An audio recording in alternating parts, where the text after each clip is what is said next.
আসসালামু আলাইকুম সবাইকে। আরেকটি ভিডিওতে আপনাদেরকে অনেক অনেক স্বাগতম।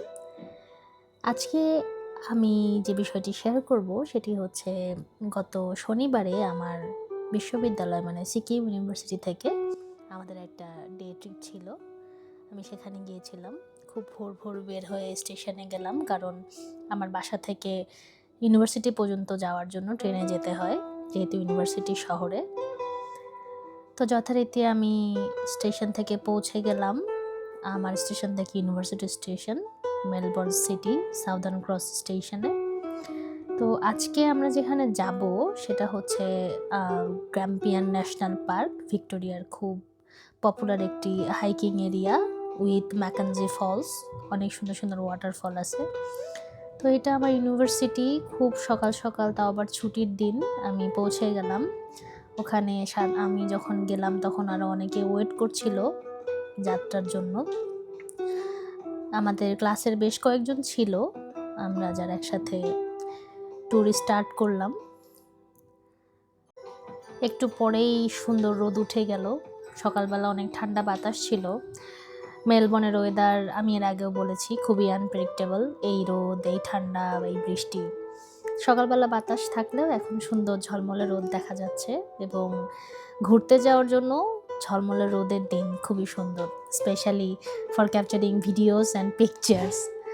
আমরা সকালের আমাদের ট্যুর টিম থেকে আমাদেরকে পপকর্ন দেওয়া হলো। পপকর্নগুলো অ্যাজ এ ব্রেকফাস্ট। তো আমার সাথে ব্যাগে কিছু খাবার ছিল, কারণ আমরা জানি ট্যুরে বেশি ভারী খাবার দেওয়া হয় না। তো অ্যাজ ইউজুয়াল আমার গাড়িতে ঘুমানোর অভ্যাস, আমি ঘুমিয়ে গিয়েছিলাম। আমার ফ্রেন্ড এটার ভিডিও তুলে রেখেছে প্রমাণ হিসেবে। গাড়িতে উঠলে আমার ঘুম পায়, নর্মালি আমি ঘুমায় যাই। তো আমরা যাচ্ছি বেসিকলি মেলবোর্ন শহর থেকে 2.5 ঘন্টার জার্নি। এটা যেতে প্রায় 2.5 ঘন্টার মতো লাগবে, এবং আমরা থেমে থেমে স্পটগুলো দেখব। তো বাসের মধ্যে আমরা অনেক আনন্দ করলাম, কাঠ খেলা হলো, গান বাজনা হলো, অনেকে নাচলো। আমরা অনেক এনজয় করলাম ট্রিপগুলো। আমি অবশ্য কাঠ খেলতে পারি না, তো যারা পারে তারা খেলছিল। তো এক পর্যায়ে সবাই আনন্দ করতে করতেও টায়ার্ড হয়ে গেল। তো আবার আমাদের বাস ছুটে চলছে। এখানে একটা ব্রেক দিল কিছুক্ষণের জন্য। এই ব্রেকে কারো যদি কিছু কেনার থাকে, স্ন্যাক্স তারা কিনতে পারে, বা ওয়াশরুম ইউজের জন্য 1 ঘন্টা বা 1.5 ঘন্টার মাথায় ব্রেকটা ছিল, এক্স্যাক্টলি আমার মনে নেই। এটা বালারাতের সাইড, লাইক আপনার ওয়েস্টার্ন এরিয়া ভিক্টোরিয়ার। আবার আমাদের জার্নি শুরু হলো। সবাই অনেক মজা করছে বাসের মধ্যে, এভাবে ছুটে চলছে বাস। সো ট্রিপে নর্মালি শুধু আনন্দের কথাই হচ্ছিল না, আমাদের সেমিস্টার যেহেতু শেষের দিকে, এরপরে সবার অনেক প্ল্যান টান কী আছে না আছে এগুলো নিয়েও সবাই কথাবার্তা বলছিল। বিকজ এখানে আফটার ডিগ্রি এখন আসল সময় আসছে আপনার ইন ফিউচার এখানে সেটেল করার জন্য কিভাবে কি করা যায়। তো এই ট্যুরটা শুধু মানে ঘোরার জন্যই ছিল না, অনেক গঠনমূলক আলোচনাও ছিল, যেহেতু টিচারও ছিলেন আমাদের সাথে। তো আমরা প্রথম স্পটে আসলাম, গ্রাম্পিয়ান ন্যাশনাল পার্কের যে প্রথম স্পটটা, এখানে আমরা মূলত লাঞ্চের জন্য দাঁড়ালাম। অলরেডি লাঞ্চ আওয়ার হয়ে গিয়েছে। তো এইখানে লাইক জায়গাটা অনেক সুন্দর ছিল, অনেক পাখি টাখি ছিল। আমরা কিছু ফুটেজ এখানে নিয়েছি খাওয়ার আগে। তো অস্ট্রেলিয়াতে স্পেশালি ভিক্টোরিয়াতে, আমি অন্য কোনো স্টেটে এখন পর্যন্ত যাইনি। ভিক্টোরিয়াতে পাহাড় সাগর দুটোই আছে, বাট আমার সবসময় যেহেতু সাগর ভালো লাগে, পাহাড় যে একেবারেই লাগে না তা না, বাট পাহাড়ের সাইডটা আসলে অন্যরকম সুন্দর। এই যে পাখিগুলো দেখেন কি সুন্দর বসে আছে একটা বাচ্চার ট্রলির ওপরে, দেখতে কত সুন্দর লাগছে। আমি জানি না এই পাখির নাম কি, বাট এগুলো দেখা যায়, অনেকই দেখা যায়। আমরা তারপরে রওনা দিলাম আবার দ্বিতীয় স্পটের জন্য। একদম পুরো পাহাড়ি রাস্তা, আমি সামনে থেকে দেখাতে পারছি না কারণ আমি বাসের বেশ পিছনে ছিলাম। সো সাইড থেকেই দেখাচ্ছি, দেখে হয়তো বোঝা যাচ্ছে। এরপর আমরা দ্বিতীয় স্পটে আসলাম, লুকআউটে, গ্রাম্পিয়ান ন্যাশনাল পার্ক লুকআউট। এটা প্রায় অনেক উঁচুতে, কত ফিট আমার এক্স্যাক্টলি মনে নেই। এখান থেকে বাহিরের যেই ভিউটা আপনারা দেখতে পাচ্ছেন, এটাকে লুকআউট বলে। পুরো ফাঁকা পাহাড়ি জায়গা, কত উঁচুতে উঠছি আল্লাহ মাবুদ জানে।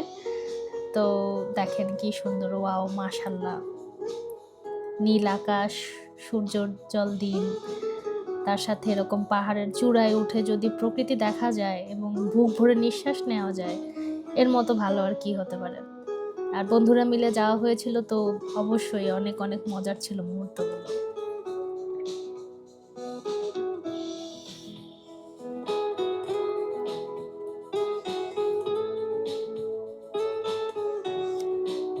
সবাই এখানে ছবি তুলতে অনেক ব্যস্ত ছিল, ছবি তোলার ভিড়ে কিউয়ে দাঁড়াইছিলাম আমরা আসলে এক্স্যাক্টলি এখানে, মানে সিঙ্গেল একটা ফটো তোলার জন্য।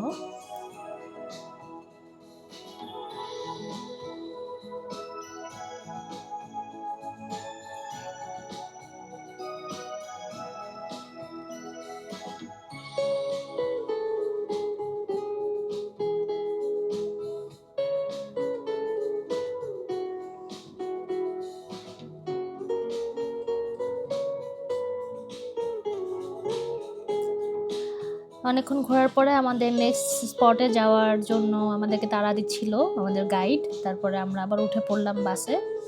এইবার আমরা যাব in the main attraction McKenzie ফলসে, ন্যাচারাল একটা পাহাড়ি ঝর্ণা। এখানে আমরা স্পটটায় পৌঁছালাম ম্যাকানজি ফলসে।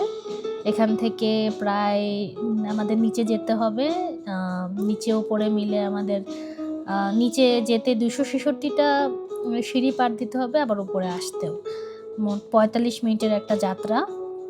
সো আমরা সবাই রেডি স্টেডি গো বলে স্টার্ট করলাম। যেহেতু ওয়েদার ঠান্ডা ছিল সেহেতু অত প্রবলেম হয় নাই, তারপরেও এতগুলো সিঁড়ি ওঠানামা করার সময় নর্মালি একটু পানি পিপাসা লাগে, সবার হাতেই ওয়াটার বটল ছিল। তো আমরা এভাবে প্রকৃতির অরণ্য দেখতে দেখতে হাঁটছিলাম ঝর্ণা দেখার উদ্দেশ্যে। এই যে সিঁড়ি মোটামুটি শুরু হলো, নিচে নামার সময় তো অত বেশি প্রবলেম হয় না, আমরা সবাই জানি সিঁড়ি দিয়ে যখন আমরা নিচে নামি তখন খুব একটা কষ্ট হয় না, যত কষ্ট সব ওঠার সময়। তো যাক, ওঠার সময় কি কষ্ট হবে ওটা এখন চিন্তা করে লাভ নেই। এখন আমরা যেহেতু নিচের দিকে যাচ্ছি, যেতে থাকি। সবুজ ঘেরা বন। বাট একটা বিষয় আমি সবসময় খেয়াল করি, অস্ট্রেলিয়ার সবুজ না বাংলাদেশের সবুজের মতো অত জীবন্ত নয়। সুন্দর, বাট কোথায় একটা খামতি আছে। আমরা অলরেডি ফলটা দেখা শুরু করছি। ও মাই গড, দেখুন ম্যাকানজি ফলস। এটা আমি 2-3টা ফলসে গিয়েছি, একটা তো কাছে যেতে যায় না, এটাই একমাত্র ফলস যেখানে কাছে যাওয়া যায় অতিরিক্ত সিকিউরিটির সাথে। এই যে জানি না এত পানি কোথা থেকে আসতেছে, স্বচ্ছ সুন্দর হিম ঠান্ডা পানি। আমি হাত দিয়েছিলাম, প্রচণ্ড ঠান্ডা পানি ছিল। এই যে অনেক সুন্দর মাশাল্লাহ। এই যে এই জায়গাটায় বসে থাকলে যে কারো মন ভালো হয়ে যাবে। যে ঝর্ণার কলকল শব্দ ছিল, প্রচণ্ড হইচইর কারণে শব্দ আমি তুলতে পারি নাই। বাট এরপরে ম্যাকানজি ফলস নিয়ে ডিটেইল একটা ভিডিও আমি আপলোড করব, এটা সম্পর্কে বলবো। সেখানে অবশ্যই চেষ্টা করব ন্যাচারাল সাউন্ডটা দেওয়ার। এই ন্যাচারাল সাউন্ডটা শুনলে সবার আশা করি অনেক ভালো লাগবে। দেখতে থাকুন ম্যাকানজি ফলসের সৌন্দর্য।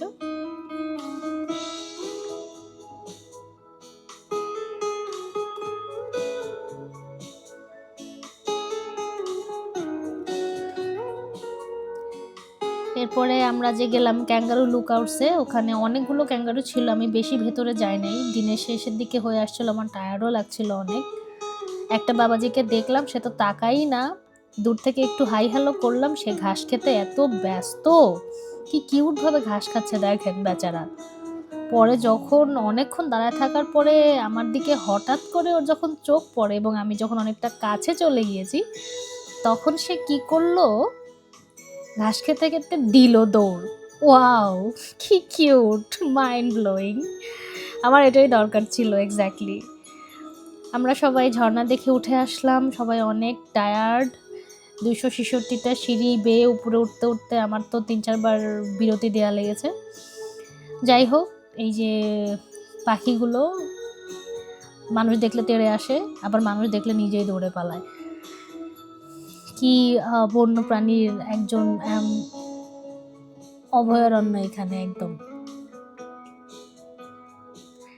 এটা হচ্ছে গ্র্যাম্পিয়ান ন্যাশনাল পার্কের আরেকটা লুকআউট। এখানে এই যে এই হ্রদের মতো জায়গাটা দেখা যাচ্ছে, পাহাড় ঘেরা মাঝখানে, ঠিক যেন ছবির পোর্ট্রেট ছবির মতো, মনে হচ্ছে তুলিতে আঁকা। আল্লাহ তাআলার কি অপূর্ব সৃষ্টি। তারপরে আমাদের রওনা দেওয়ার সময় হয়েছে, আমরা রওনা দিলাম। রাস্তায় ম্যাকডোনাল্ডস একটা ব্রেক নিলাম, এখানে সবাই খাওয়া দাওয়া করলো কিছু। আমরা এই যে স্যান্ডউইচ কিনলাম, অনেকে মিলে স্যান্ডউইচ খেলাম, কফি খেলাম। রাতের মেলবোর্ন শহর, ফিরছি বাসায়।